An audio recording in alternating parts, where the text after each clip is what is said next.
এত টাকা আসা সত্ত্বেও চারদিকে প্রত্যেক দিন গুন্ডারা বাড়ি বাড়ি এসে ধমকে যাচ্ছে, জলের লাইন কেটে দিচ্ছে, বিজেপিকে ভোট না দিলে, এই তৃণমূলকে ভোট না দিলে আমরা লাইন কেটে দেবো, এটা করে দেবো। ওই বিজেপির ছেলেরা তো আপনাদের কখনো ভয় পাওয়ায় না। কোনোদিন এসছে কেউ বাড়িতে ভয় দেখাতে? কেউ এসছে বলুন? আমি এখানে 5 বছর মন্ত্রী হয়ে রয়েছি, কয়লা মাফিয়া, বালি মাফিয়া, সমস্ত তৃণমূল নেতার, এদের মধ্যে কোনো তফাৎ নেই। সব তৃণমূলের নেতারা এইসব সিন্ডিকেট চালাচ্ছে, গুন্ডাগার্দি করছে, বাড়ি বাড়িতে এসে ধমকি দিচ্ছে। এইগুলো আমাদেরকে বন্ধ করতেই হবে।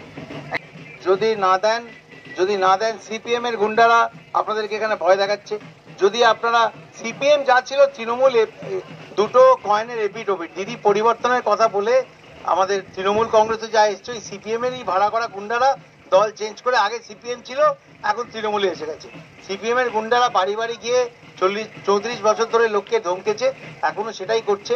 যদি ওরা সত্যি মানুষের কাজ করতো তাহলে তো ধমকানোর দরকার হতো না। আমি যদি আপনার জন্য কাজ করি, তাহলে আমি আপনার কাছে বাড়িতে ছেলে দাঁড়ান। যদি নিজেদের জীবন নিজেরা বদলানোর জন্য ভোটটা না দেন, আপনাদেরকে পঞ্চায়েতে ভোটই দিতে দেয়।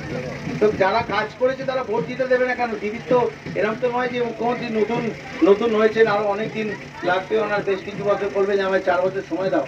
2011 সাল থেকে উনি মুখ্যমন্ত্রী রয়েছেন, তাহলে বাংলার এই অবস্থা কেন?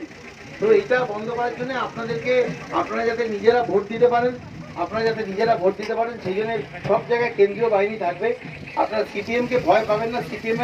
সিপিএম আর কিচ্ছু করতে পারবে না। আপনাদের জীবনকে যদি ওরা বদলাতে পারতো তাহলে 34 বছরে বদলে দিত। প্রথমবার বাংলায় বিজেপি সরকার আসা